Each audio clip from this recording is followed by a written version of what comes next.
Okay, great. Good afternoon, everyone. Welcome to the Revenue U workshop on unique value proposition and how to engage your customer. So it's my great pleasure here today to introduce you the two instructors that's going to facilitate this session, John Beresford and Rod Foster from the Revenue U. So John is the founder of the Revenue U.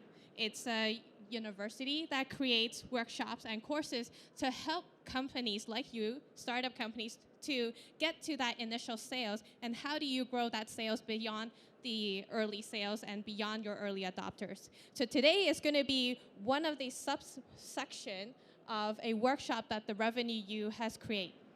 So both John and Rod are serial entrepreneurs, so they understand all the pain as a startup company that you go through to generate that first sale. What is that magical pitch to engage your first customer, and how do you go beyond that? So without further ado, I'll pass the microphone to John to let him start the workshop.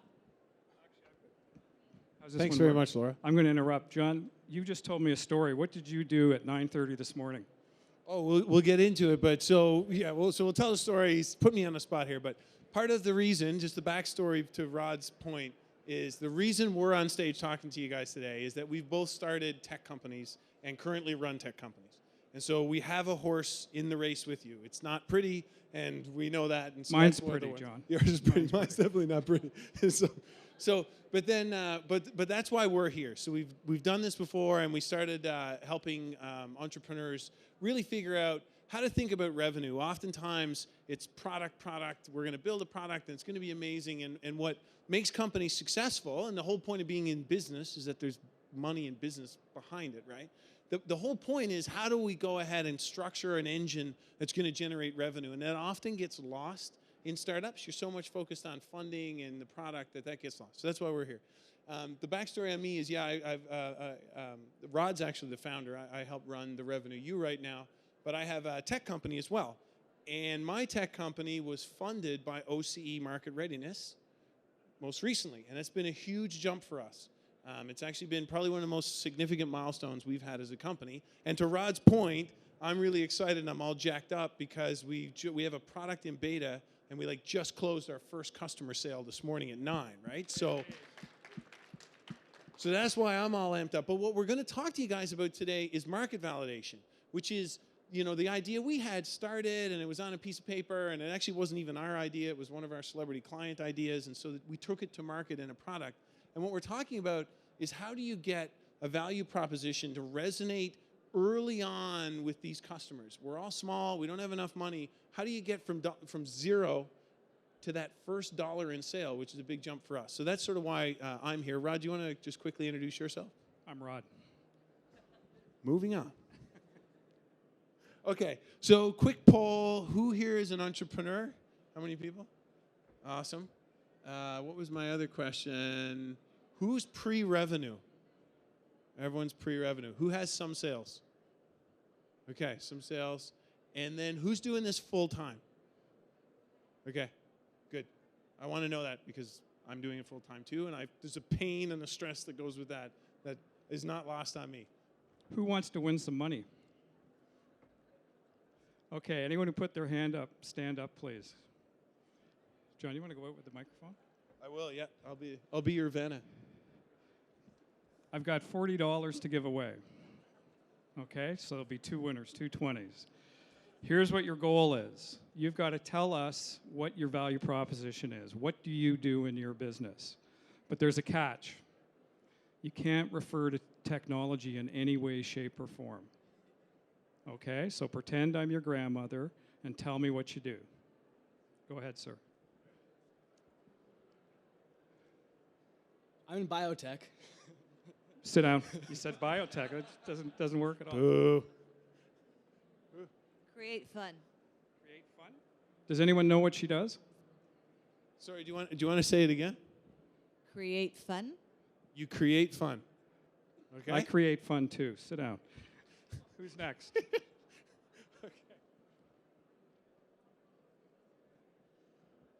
I spent my time climbing mountains and discovered that the best market share is to go underneath and below the mountain and then bring value and extract it from the ground and sell it to all of you.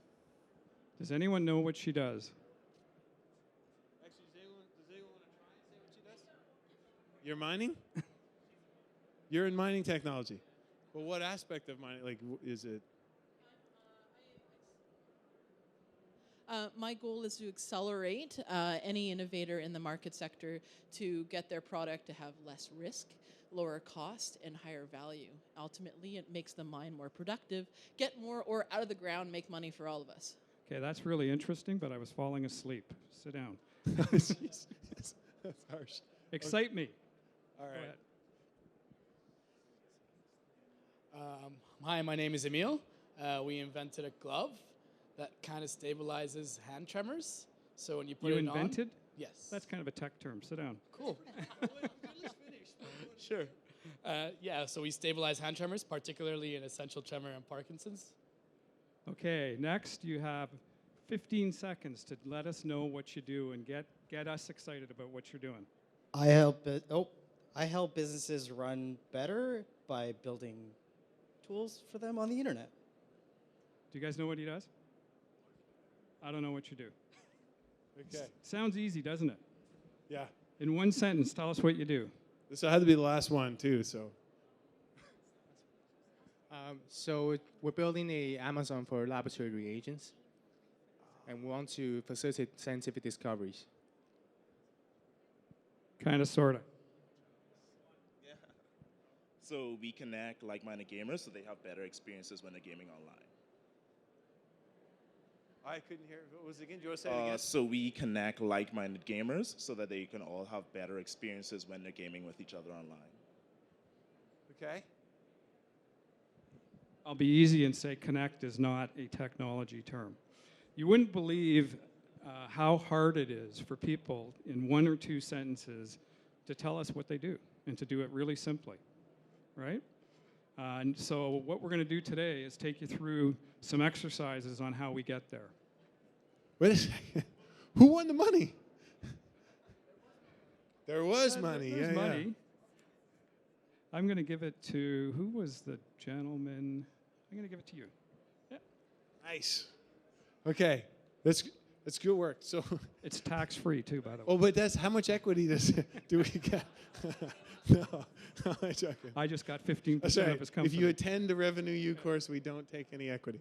Okay, so the agenda is really straightforward. We're going to talk about value proposition statements. And Rod illustrated it's not as simple as it sounds, but it's really important. Ultimately, we've got to figure out what is it we're doing, or more importantly, what's the value people are going to extract from it.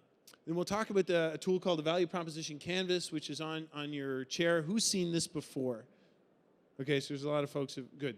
This is a tool we use today. We use it for the product we sold this morning.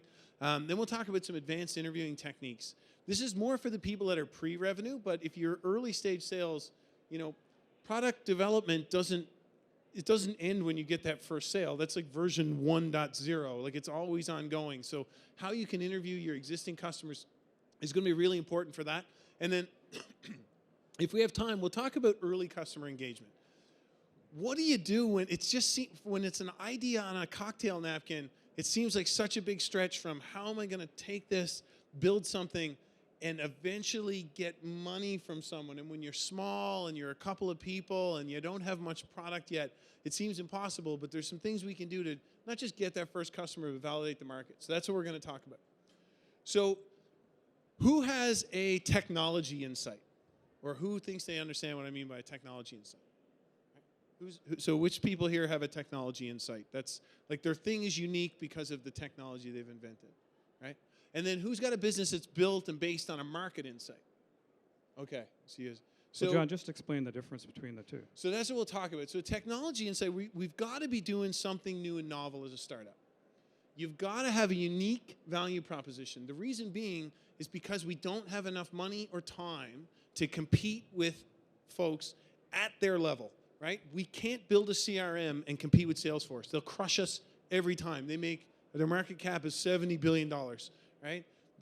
My budget for the year is like one office's toilet paper, right? So what we've got to do is we've got to be clever, right? We've got to outsmart them. We've got to find something else the competition's doing. That's either a technological advancement that everyone's missing, or it's a market insight. So technological advancement would be Nest. Sure, American Standard makes thermostats, and if you tried to make a wired thermostat into the wall, you'd get crushed because the big company's been doing it for whatever it is, 80 years, and you don't have enough money or enough time. Unless you're doing something unique and novel, there's not any space in the market for you. So that's a good. And then the other one's a market insight. And this is where we're not necessarily building something particularly unique, but we've seen a piece of the market that everyone else has missed, or we're going to tackle the market in a unique way that everyone else has missed, right? So the example of this would be Airbnb. Airbnb is surprisingly simple from a tech standpoint. Put a few pictures of your apartment online, put a calendar, right? Someone comes on a website, looks at the pictures, books it in the calendar. I mean, you could almost do it just in Google, right? If you could hack it together using just free Google tools. The magic there isn't that they built anything particularly clever. It's that they saw an opportunity where a stranger could rent out their apartment to someone, and no one had thought about that market opportunity before, right? When you think about it for Uber, even Uber scheduling is not that particularly complex as a product. It's just if I was to tell you 10 years ago that, hey, a total stranger is going to come in their car and pick you up, and then you would go, oh, cool, it's a kidnapping service. Like that's what, like I'm there to be murdered. Is that what it is? But now all of a sudden they stuck with it, and now what was a really interesting market insights is huge business. So for all of us in your value propositions, you really should have something technical and novel that you're competing with, and then or a market insight, and that's going to be the razor's edge that you put into the market. So one of the ones when we talk about a value proposition and what we're doing, it's either we're creating gains or we're removing pains, right? Think in terms of the customer. Don't think in terms of your product. Everyone is completely self-absorbed by nature, right? I only know the world through my perspective. So when someone comes and talks to me about something they're doing, I'm not thinking about it in terms of how much time you spent at it or what a great idea you think it is. I'm thinking, what would this do for my life? What's this new piece of software going to do? I own a mining company. Why is working with you going to save me money or get more ore out of the ground? Everything's got to be in their terms. And what we've got to be doing is creating gains or removing pains. I actually don't like these analogies. It's the ones that the business books use. But for yours, helping gamers, like it's a huge business. Twitch is huge. It's worth $3 billion or something. It's not really removing a pain, right? So don't think, I often struggle with it, but we should be creating value, right? And so we're either making something less expensive, there's something we're trying to do that's different, there's these gains we're going to create, things move faster, or we're removing pains. It takes a ton of time, or a human being needs to do it right now, and it costs money, that sort of thing. So I put one of my favorite product lines in the middle is Sonos. Who knows what Sonos is, right? Who owns a Sonos? Okay, so what's the pain that Sonos gets rid of for you? Right, so just that easy setup and just the joy of using it through your app, and you got music in a room you didn't have music in. So if anyone knows, it's a wireless speaker system, right? And in the 80s and 90s, we had these giant, ugly things and giant, remember CD racks used to be part of your furniture? So it's wireless, right? And so you could quickly articulate what it is, the value there. And that's what we've all got to strive for in our own businesses. What are the gains and pains being created? And so that's what we want this talk to focus on, is really around helping you guys get there for your own business. So here's a couple of examples, and there's a number of ways that you can structure your value proposition. I've just put one chart up here that will give you a way to do it. So what's my company name? Most of you stood up and introduced yourself. You didn't introduce who your company is, and how am I ever going to remember it? And the trick is, everybody in this room is a potential reference for you, right? Everybody knows somebody who needs or wants what you're trying to build and sell.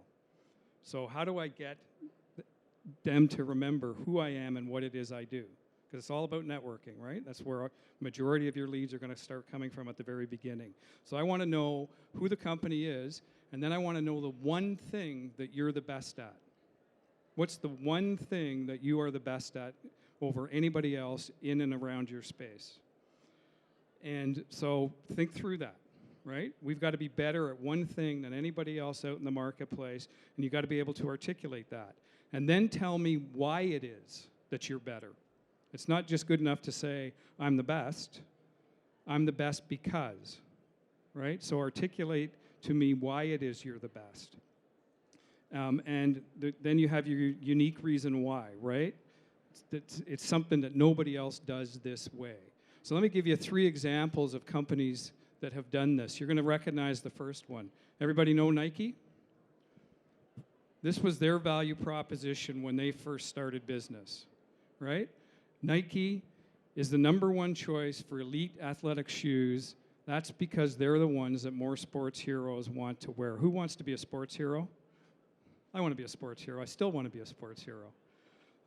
But you can see it's very easy to understand what they're doing and how they're positioning themselves in the marketplace. If you're a kid, you want to emulate who the sports heroes are out there. Now, I don't know if you want to touch Lowry and DeRozan today, but we'll see about that. Look at the second one, #2. Dr. Joseph Del Rosa is the #1 choice for fail-safe LASIK eye surgery. That's because he does twice as many surgery as any other doctor in the tri-state area. Who would go to this gentleman? Put your hands up if you would go to this gentleman to get eye surgery. Okay, we've got a number. Who wouldn't? Why not? What's that? Yeah. He does twice as many. I'd be a little nervous that this guy may be a sweatshop, and I don't want him messing around with my eyes if I was going to go get it. So be careful as you start to think through the words, how they may be interpreted. The last one I absolutely love. Proflowers.com is the #1 choice for sending the freshest, lowest price flowers. That's because they're the only ones that are shipped directly from the flower fields to you. Does anybody know what they do? First of all, if I were to send you flowers, ma'am, and they were dead, how would you feel? You'd be pretty upset, right? And I'd be pretty upset.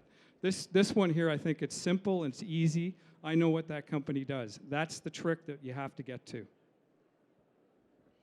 So we'll talk about it a bit more, but one of the great ironies of being a startup is that when you, and everyone, a lot of people are early stage here, and I own early stage companies. When you first start coming up with this idea, how big is your market? Like, how big is your market for your product? Huge? Millions. Oh my God, it's billions. I make shoes. There's 3 billion people, 2 feet each. $6 billion market. The great irony, we wouldn't say it like the laser eye surgery guys. We work with about 200, I probably work with 200 startups a year.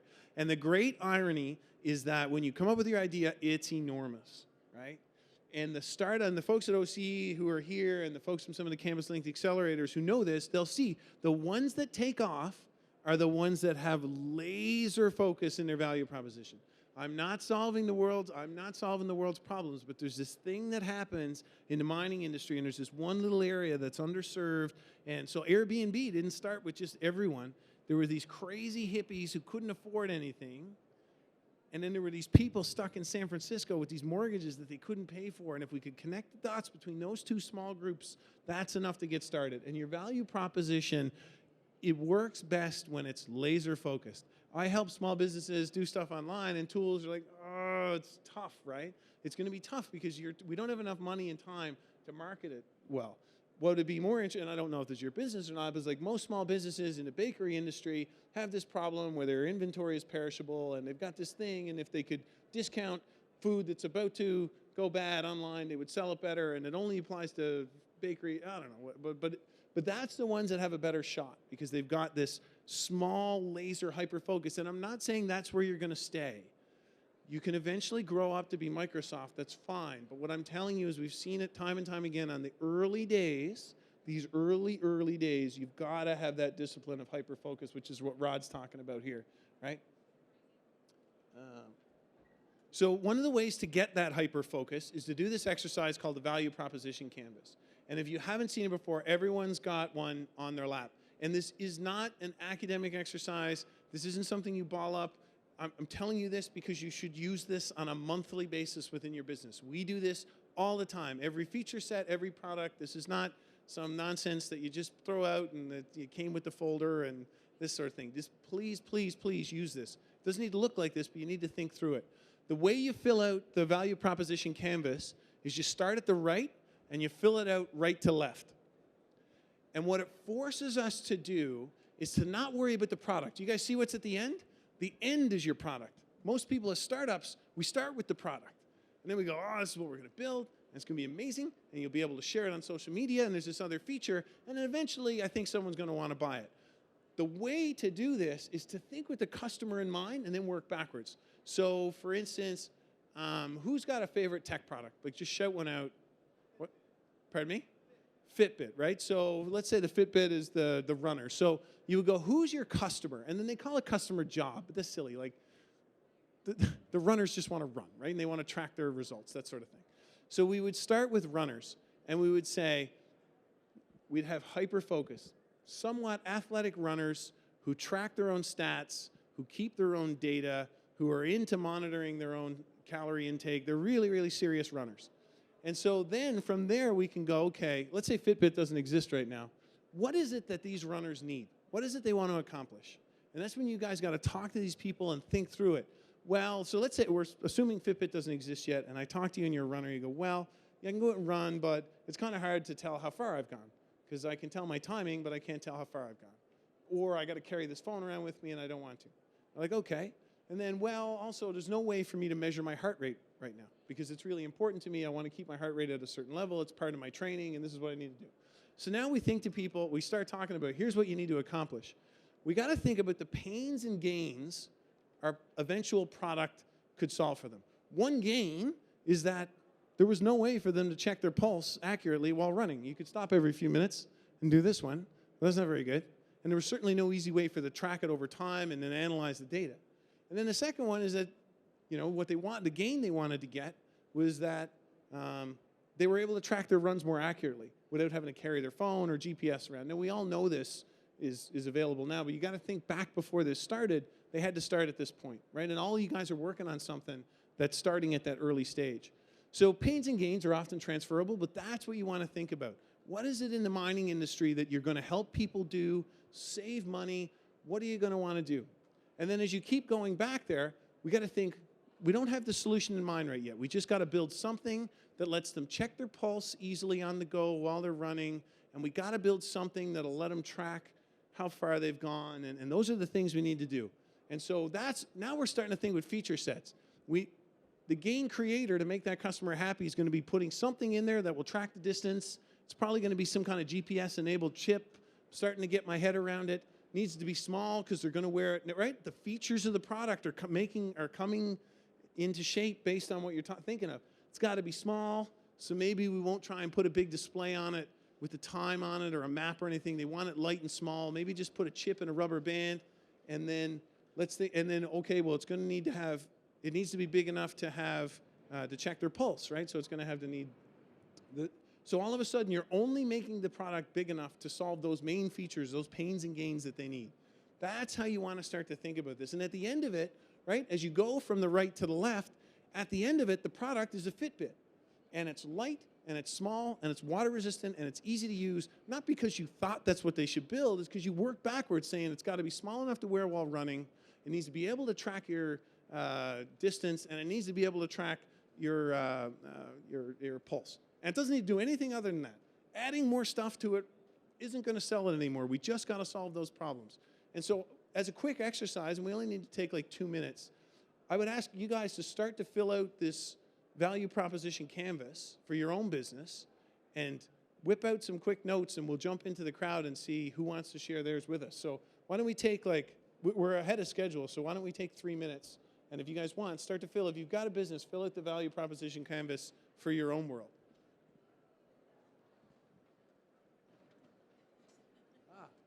Pens?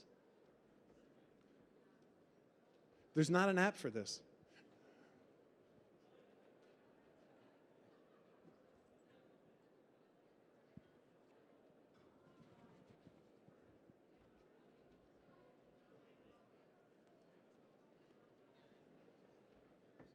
Pardon me?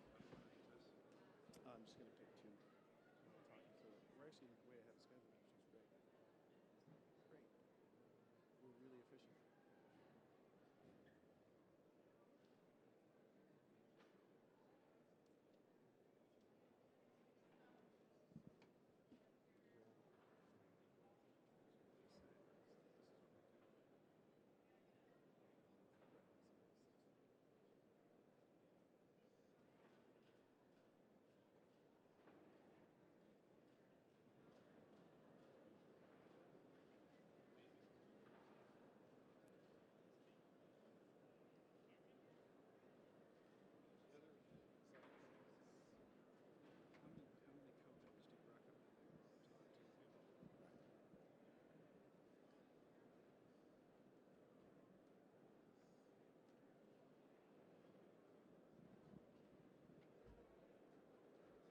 Okay.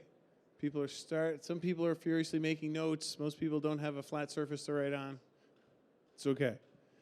So exercises like this are stuff that goes into what we do at the Revenue U. Let's work with companies and coach them through, not just, we'll be the first to go out and tell you that there's no pitch training in this, right? What we want to figure out is what's the real value people are willing to pay for it. Never mind how I go out and pitch for money. Pitch competitions are okay, but what we want to focus on is how are you going to use tools like this to really hone it down. And then the second piece is that the information for this is just a guideline, right? The answers to fill out this sheet come from the market. You don't fill this out in your basement and then go, oh yeah, I got to figure it out. A runner needs this. Every step of this tool, this canvas, needs to be filled out based on customer feedback. 100%. There is no you cannot do it any other way. It doesn't matter what we think. Right? So when people come in, how many prospects do you think you need to talk to? Right. So it's a good question. How many people do you need to interview in person before you've validated your idea? Any guesses? Throw a guess out. 300. Anyone else? What do you think? Pardon me? 10? 10 people? So some smart aleck usually goes like Price is Right and goes 301.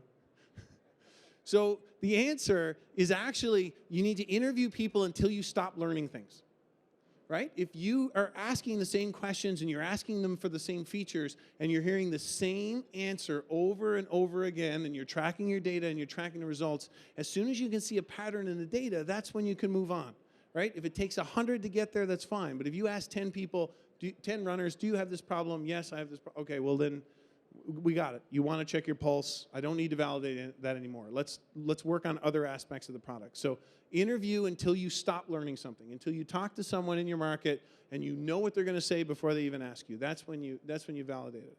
So who wants to just have a quick shot at talking through the value proposition canvas with their business? Who's got a couple of points filled out? Okay, perfect. Great. So I connect brides who are in the DIY kind of world, Pinterest world, who want to get videos done for their weddings. So that's our product. So our customers are the brides that are want to get a little more hands-on. They may or may not think they can save some money, but their problem is getting all their wedding videos edited. That's the problem. That's the challenge. How do you find these editors? Right. So the pain is finding your editor. The pain is finding somebody to put all this incredible video together. And the gain is having a keepsake because the bride has a number of stakeholders in her wedding, her parents, friends of the parents, that sort of thing. Sort of an older demo that might not be on the Pinterest or Instagram world, right? So their gain is if they can find the right editor, which is what our service connects editors with DIY brides. Well, let's assume your service doesn't exist. Well, that's where we're going with. Okay. No, but just for the exercise. Okay, sure, cool. So they got to get the videos. They need a keepsake. What are the technical things that need to be built that help them find an editor? What are the technical things that need to be built? Not even yours, in general. If you were to do it, what is it you need to build that would allow someone to find a video editor? Right, so think of the Airbnb model that you brought up earlier, where you're connecting hippies with people that actually have homes, right? Right. So I think it would be a very similar kind of a tangent. Okay, so it's got to be online. It's got to be a platform that people can go through, easily search.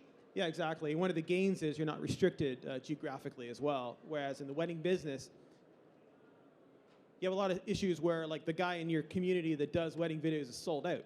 So this is actually really a good thing where a product like this one of the pains you're going is that the wedding season's crammed into a couple of months.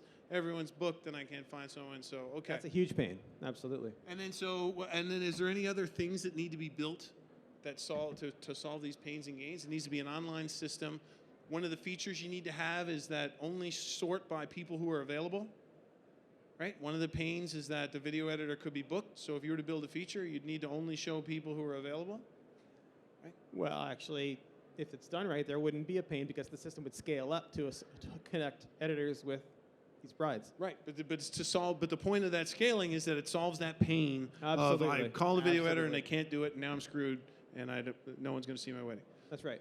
So you guys can see the exercise in action there, where it really. I know it sounds simple, but it's like personal fitness, right? This is business hygiene. You have to do this, and it doesn't get done.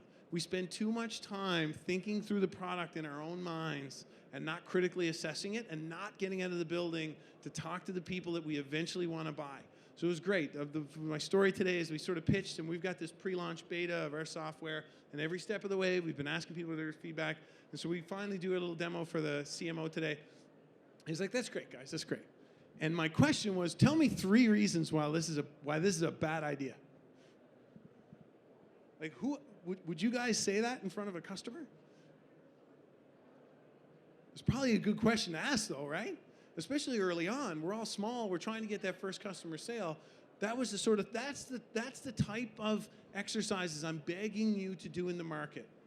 Tell me 3 reasons why this isn't a good idea. And the guy gave me 3 reasons. And then we were able to address them. We'll say, well, we can work on that, or that one there is give me Snapchat API. I was like, well, it doesn't exist. He's like, okay, well, fine. But like, if you can't bang away at those, like, don't ask people to validate your idea. Start looking critically to tell me a reason why this isn't going to work. Because if you can get over all those reasons, you're going to have a business at the other end of it, right? So this is an exercise we do for every feature, every new product we launch. We constantly revisit this. It just forces us to stay on point for what we're trying to do.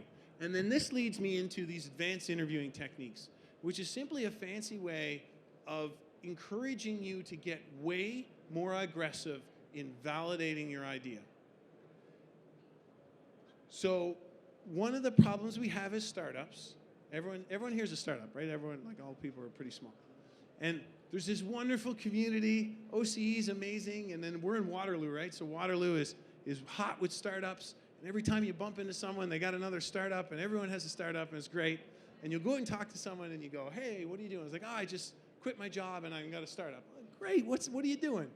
And you tell them what you're doing, they go, oh, that's awesome. Good for you. A little pat on the head. Like, oh, that's good. Well, cool. Well, like, when it's built in 6 months, maybe I'll look at it. And you go, okay, and you walk away. Like, nothing infuriates me more than that conversation. It's like, no, screw you. I'm pouring my heart and life and soul into this. I quit my friggin' job to do this. Either tell me it's a bad idea and I'll make the thing you're gonna buy eventually, but don't pat me on the head and then send me on my way. My motto is that, and I know I'm not trying to oversimplify it to say you can get money out of people really quickly. We've been working on this product for a long time, but we've been validating it along the way. Every time you engage with the market, you either need to be getting money or you need to be getting information. And the information could be that I would never buy this thing you're talking about building because of X. So this is where we're talking, you gotta get more aggressive in these interviews. And one of the ways to get aggressive is to actually start to think about, would you buy? And we'll talk about that a little bit later. But some of the advanced interviewing for those that have sales already and you're in the market, there's a couple of, just a really short list that we go through in our courses with people. One is the trouble at the top. So most of us would want to be in front of the CEO of a big company. If I told you had a meeting with the CEO of Amazon, if Jeff Bezos was going to give you 10 minutes, you go like, this is the best meeting I'm going to have all year. This is unbelievable. And in fact, it's actually the most useless meeting you're probably going to have all year. Because the data would tell us that people at the top are not the ones who are necessarily going to make decisions about cool, novel innovation. Oftentimes. Now, there's always an exception to the rule, but the point is, if you're going in, and Jeff Bezos is an innovator, but if you're going in with something in the mining industry, right? So you go into, I don't know who's a big mining company. Rio Tinto, Brazilian, right? It's a Brazilian company. So you go into Rio Tinto, world's biggest mining thing. You go, guess what? It turns out that your drill bits are rubbing off faster. I've got this new technology where your drill bits are going to last 6 months longer, and it'll save you 50% of your costs over time. And if you use 1,000 drill bits, it's $1 million in savings. If you go and talk to the purchasing manager at Rio Tinto who buys drill bits, do you know how much money they make a year? $475,000 is probably what that person's salary is. Do you know what their #1 mission in life is? To not lose a job that pays them $475,000. So we go to these big, huge companies, and we talk to these people with these enormous titles, and then we tell them to take a flyer on something new and novel and innovative. And oftentimes, it's met with a lot of pushback. Not always, but oftentimes people think of like, okay, I'm going to start at the top. It's actually middle management in a small department that might take a flyer on you. There's like mine managers, and even more so a mine manager that's maybe got a research mind and is doing stuff. And so start to think in your own markets, who are these people downstream you're going to work with? I'm just going to give you a real life example of this. 2 companies ago, we had developed a software application for banks that allowed them to monitor their commercial loan portfolio. And we got a meeting with RBC Bank, which is one of the 10 largest banks in the world, with the executive vice president of commercial lending. And we thought, to John's point, this is going to be the best meeting that we've ever had. He liked our application. We brought it down to the users, and they pushed back. And we almost lost the deal because it wasn't set up to the way that they were used to doing certain things. And so when we listened to them and modified it, yippee, we won. And oh, by the way, that gentleman went to another bank, CIBC, and they bought our application as well. But it was a real life example of what you're saying. Yeah, and we're saying this not, this isn't from a textbook. We're telling you because, one, the research says that high people don't risk their jobs on innovation. Anyone who listens to Seth Godin, this is like a Seth Godin thing he's always talking about. But then the other piece is we've lived it. And then when you do get in front of someone and you're strategic about it, remember to start thinking in terms of insights. Too often we show up to these appointments without doing enough research beforehand. Rod's got a slide in one of our other courses where he's talking about preparing people for customer engagements, and there's a ton of information you should have. Like, you really need to do your homework before you go in there. Who's got a B2B play, by the way, versus like a B2C? Whose market is like business to business? Like, are people's products going to be selling to businesses like mining, or are you selling to the end consumers? Don't know yet? Okay. A lot of stuff we talk about is really for B2B, but it goes without saying. So you're going to want to start to think about what is, one of the great questions Rod always asks in sales meetings, I've seen him do, is like, what does success look for you? If you're, I'm helping you manage your inventory in a bakery, well, and I'm talking to the plant manager, then instead of going and telling them what we do, go, wait a second, well, what would success look like for you? It's like, oh, honestly, if we could break less dishes, nothing would make me happier. Like, okay, let's think in your terms. So make sure you're asking those questions. The other piece at this stage, and it actually works into your first customers, always be learning. Even in our call today, it was a small firm, but we were really proud of getting a deal this morning, and we are always asking them, what is it about the solution you think is good? What is it? Give me 3 reasons that you wouldn't want to buy something like this.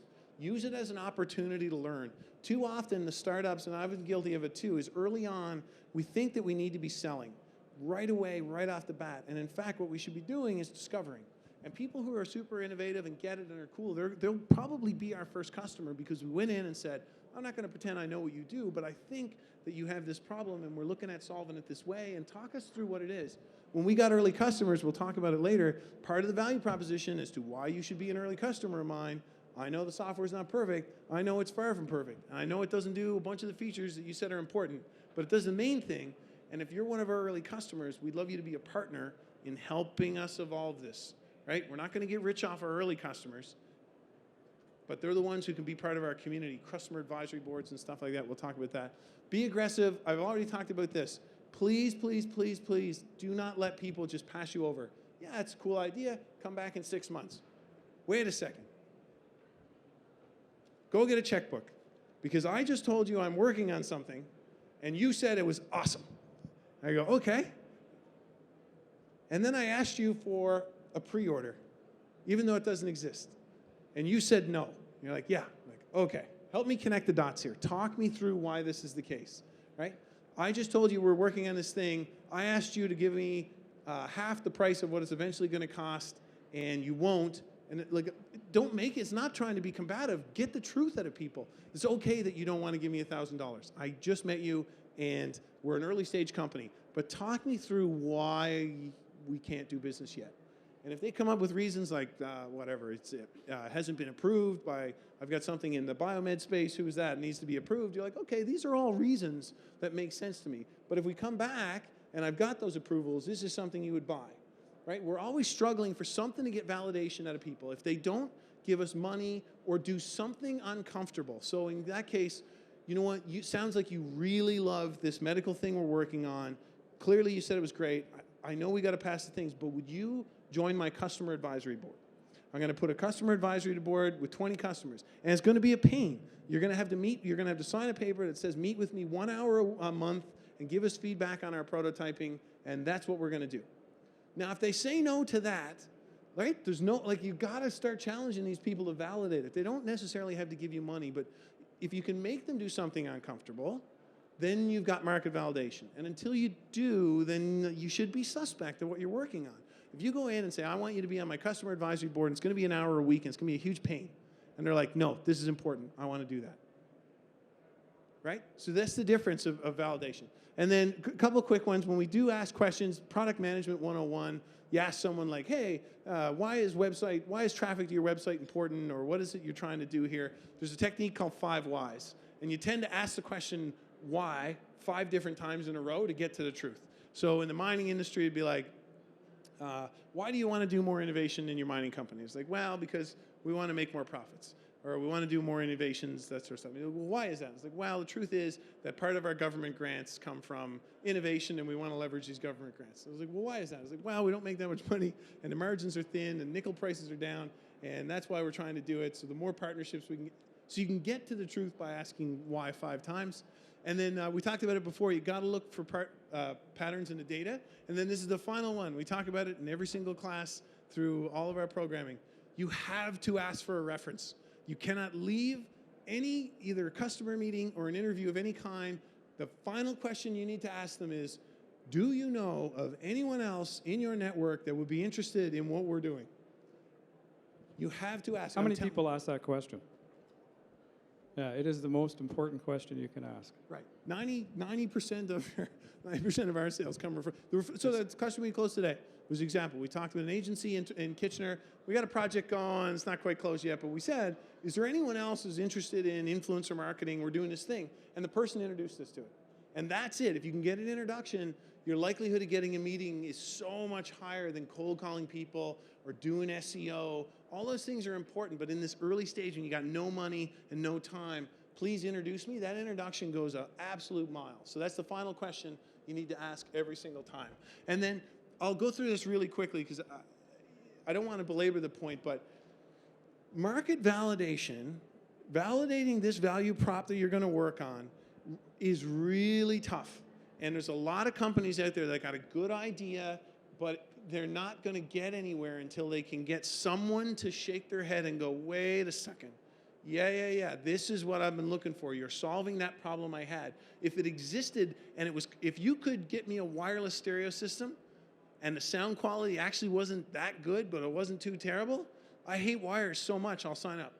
Right? That's what we're all looking for, right? What kind of gamers need to connect online? Because even then, even to get people to do something for free these days is impossible. Who has a free app that people download as part of their business model, right? Like, holy Moses, do you know how hard it is to get someone to download? Do you know how valuable that real estate on your phone is? Even downloading an app or the act of doing something is validation. So there's things we talk about. One is pre-sales. I'm a big fan of this. No one ever wants to ask, and I'm not trying to make it sound like it's simple, and you're not being a used car salesman. You're going in going, listen, you know, we want to work on solving this problem, but I'm not trying to get rich. I'm trying to validate a market. We think we're eventually going to charge $1,500 a month for this thing. Would you be a beta customer for $250 a month? And we're never going to, and I tell you what, no matter how big this gets and how rich we get or how many features we add, we're actually never going to charge you more than $200. Like, find a way to make it easy, but make it enough that if someone's going, get out of here, like, no, I'm not paying $250 for this thing. That's when we've got to really go, worry that, wait a second, the value that we're adding isn't really there. So we have an example of that. We had a gentleman who was in one of our courses who had developed an idea of being able to allow parents to monitor their kids' usage of the internet. And we said, okay, let's go out and validate this and ask people for pre-orders. And he said, no, we're not going to do it. And we beat him up. Like, we shook the man down, as they say. He went out and came back the next week and had 22 pre-orders and hadn't built the application yet. And you can't imagine how A, Jack the guy was, and B, it validated that he was doing the right thing with his life with the business that he was going after. Right. And he got all these people to then test ideas off of. Okay, we got this community of early adopters. Okay, let's talk about what features need to be in there. So pre-sale is really important. Customer advisory board, if you're a business, this is a way, we've got another student who's doing stuff in the medical space. It's a new chair that will transfer people from a wheelchair to a bed. It's not small, insignificant stuff. I can't just go, hey, pay, give me $250 for a wheelchair. It's not how that industry works. There's approvals and standards. But how do you know that what you're doing, the problem you're solving is important? He went around to the home care CEOs or there's like some term for the person who runs operations inside of a nursing home. And he went around to a bunch of them, talked to them, and the people that went, yeah, this is exactly the problem we have. My staff are hurting their back and da-da-da-da-da. He's like, we're going to eventually want you to buy, but would you be on our customer advisory board? And he only got, 12 or 14 people. But still, that's validation, right? If all those people said, no, I'm wasting my time by being on your customer advisory board, that would give you the signal that we're not onto something. Escrow, who knows what escrow is? So it's been around forever, right? Escrow is just a system, and there's companies that do it where if I was to buy something from you and you're in California and I'm in St. John's, Newfoundland, and I go, ship me the box of stuff and I'll pay you. And you're like, no. Send me the money, I'll ship you the box of stuff. You're like, no. So it's this third party that holds the money. And then the money gets released once the products have been developed. Why is that important to a startup, do you think? Why is a system like this important to a startup? Yeah.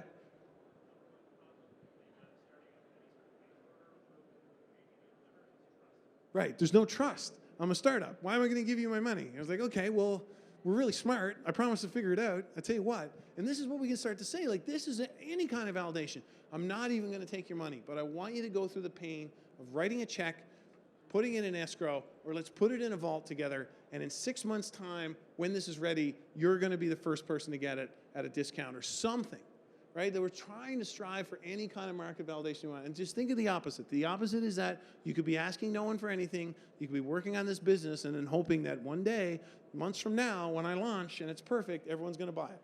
Well, it's too late then. You've already spent too much time and wasted too much money. And then references, right? Even if someone's willing to refer you, I'm doing this thing, would you refer me to someone in your network in the mining industry who would also be interested in it? That's pretty powerful too, right? Like I don't open up my reference list anyway. Some of them are smaller, but hopefully you guys get the sense of what we're begging you to do, and we talk through our courses is that you got to get this some kind of validation of the market. Now the good news is, the bad news is I'm telling you to pump the brakes. The bad news is I'm telling you you're probably not going to be as rich as you think you are unless you're getting market signals like this. The good news is this process of market validation will likely be your first customer, right? Asking questions, not trying to sell, learning, those people you talk to will most likely be your first customer. And that process gives you all the knowledge you need when it comes time to market it, because you'll know the pain points, not in what you think, but in how the customer says it, right? When it goes back to Rod's value proposition statements, you'll be able to build marketing materials that talk to exactly the pain that needs to be solved. No wires. Give me a stereo system with no wires. And it's really important because I got a 2-year-old and she's going to pull all the wires down. And that's the value proposition. I sell wireless home systems to men with 2-year-old daughters. So that's sort of some of the stuff you can do early on. So now you have your value proposition, you've done your customer discovery, you've got a solution that you're ready to take to market, you've been successful in getting a first meeting with a client. What are the things you want to know? What are the 5 questions that you want to walk out of that meeting with? Answers. Take a minute and write them down.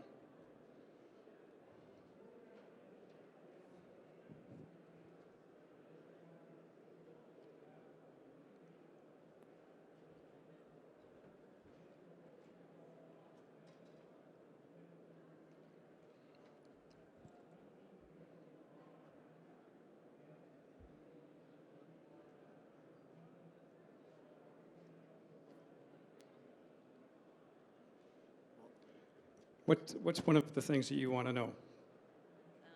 What are the challenges you're facing right now? What are the points of pain that that person has? How about yourself? What's one of your questions? Would you recommend it to your friends or family? Would you recommend it to your friends and family? If I know what it is, I might. I haven't used it yet. Anyone else have some ideas? Anyone on this side? someone else here. Oh, you're writing down notes. Do you have a question? What would you pay for it? What would you pay for it?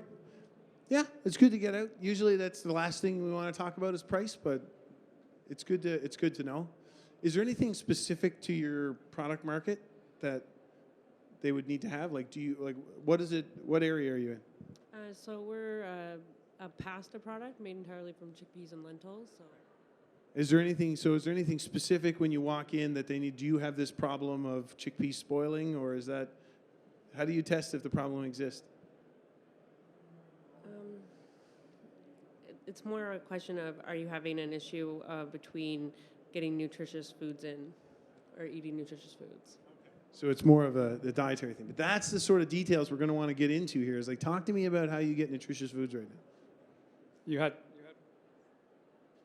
What's your revenue? Yeah, I mean that's important if you're gonna build a product that helps them drive their revenue. But you're going to want to get specific in this stuff. You own an online whatever e-bookstore. Talk to me about. Tell me what's your world like right now. Like, start to get specific in this stuff. We're not asking you these questions as a quiz. Think in your own terms. Like, what is it I need to know from my customers before I meet with them? So here are 9 points that I would want to know. And I think of this in terms of, if I have a sales rep working for me and they come back from a meeting, what's every sales rep say? I had a great meeting, they really like me, they're going to buy from me, right? You hear that all the time. I want to be able to validate whether that is really an objective opportunity that we're working on. So, as the lady said in the far corner, what are your points of pain? I really want to understand what it is that they're trying to deal with and to see how I'm going to help them solve that. Then I want to know what their decision timeline is, right? Natural instinct for people, if they have 2 opportunities, if one is $100,000 and the other is $10,000, where do they spend more of their time? They go on the $100,000 one, but if the decision for that is going to be 9 months versus 30 days, and we all know in a startup, life is cash flow, I want to spend my time on the $10,000 opportunity. What's the decision process? You'd be amazed how many salespeople don't ask that question, right? What is the decision process? Who are the decision makers? Really simple stuff. Sales 101, people don't ask these questions, and we see it over and over and over again. It floors me. I want to know, you said, what would you pay for this? We don't like to talk about price in first meetings at all. What we'll talk about is payback periods. And every solution that you folks have out there, and we don't call it a product, because a product then takes you right down to the word price. We refer to what we're building as solutions. And then I have a whole bunch of other things that I can do when we start to negotiate on the price. We also don't talk about price, we talk about payback. And every solution that you're building has a payback. So I want to be able to get a number to say, hey, forget about the price, I'm going to give you a payback of 9 months. And in most businesses today, if you're under a 24-month payback, if you're selling to business, you're going to be in pretty good shape to potentially get that opportunity. If you're below a year, you're in really good shape, right? Because that's their capital turns there. So I want to understand that. I want to know, do they have a budget? What happens if they don't have a budget?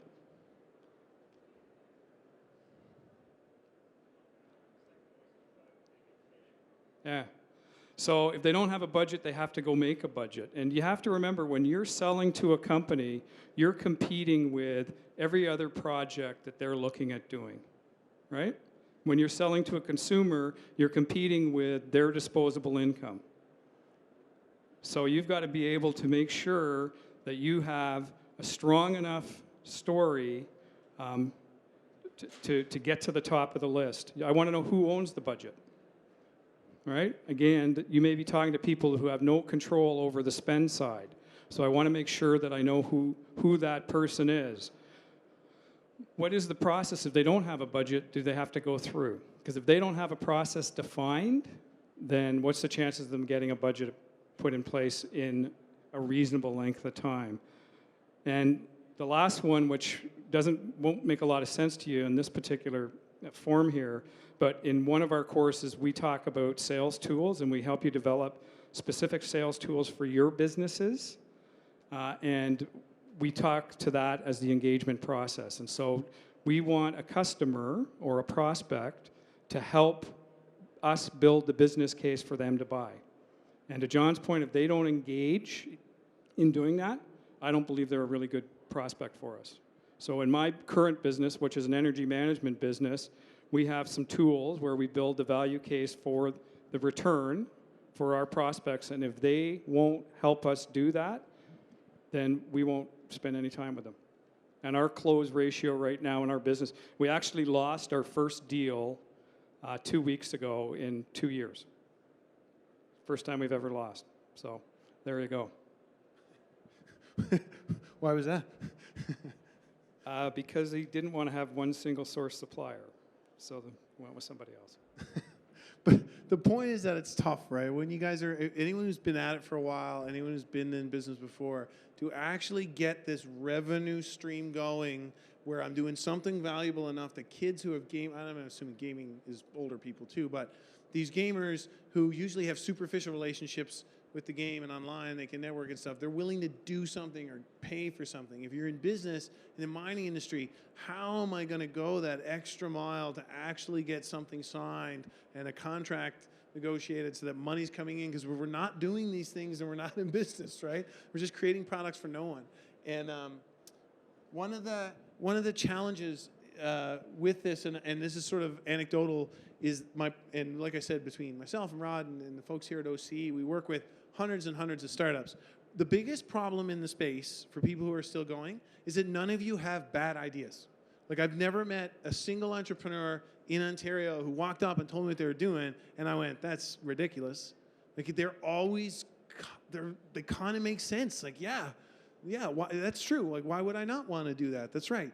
The problem is, are we doing something meaningful enough to get someone to want to turn it into a business? And that's a hard thing, right? You could say, well, but I want this app and that drones are going to fly coffee to me whenever I want a coffee. And you're like, well, that's a really cool idea. I don't see why anyone wouldn't want that. But it's not worth a $500 a month membership to Drone Coffee that I need to do it, right? So we got to connect the dots between the value. This is the whole point of this talk, is the value that we're looking to build and what people are willing to pay. It has to be connected. And so if these are topics that interest you, the quick sign out on us is that this is what we do.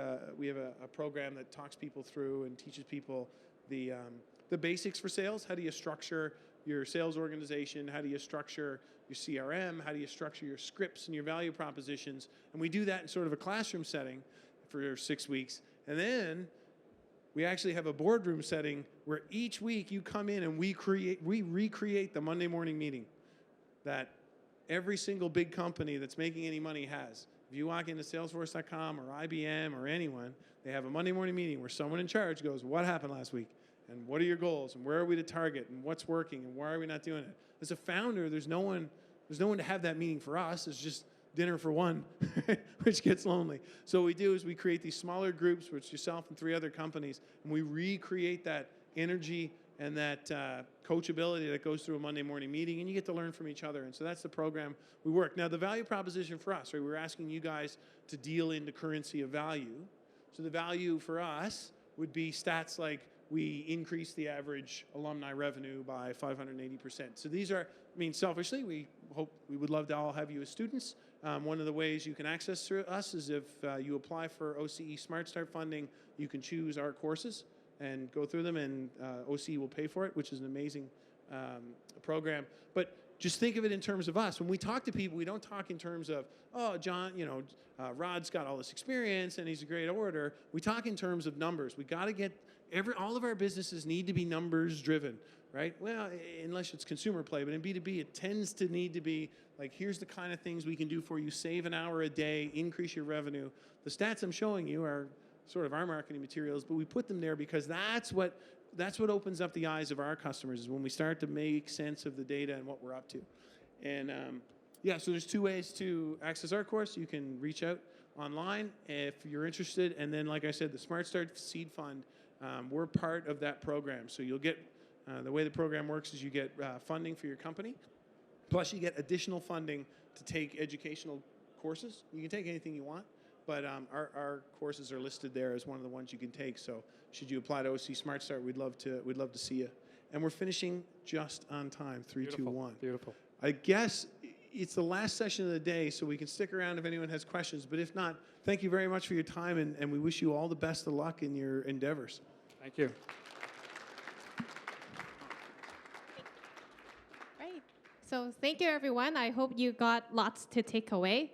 So as business development manager here at OCE, one of the most naive things that I thought when I started here 5 years ago is everybody would want to come and talk to me because we have money to give away as a funding organization. But I learned very quickly that that was wrong because I didn't take the revenue course and didn't connect the dots between the gain and the pain. So I hope you got a lot out of takeaway to help build sales funnel for your business and wish you all success. So as a token of appreciation, I'd like to present our little gift for John and Rod. And thank you for coming and doing this session with all our entrepreneurs. Thank you.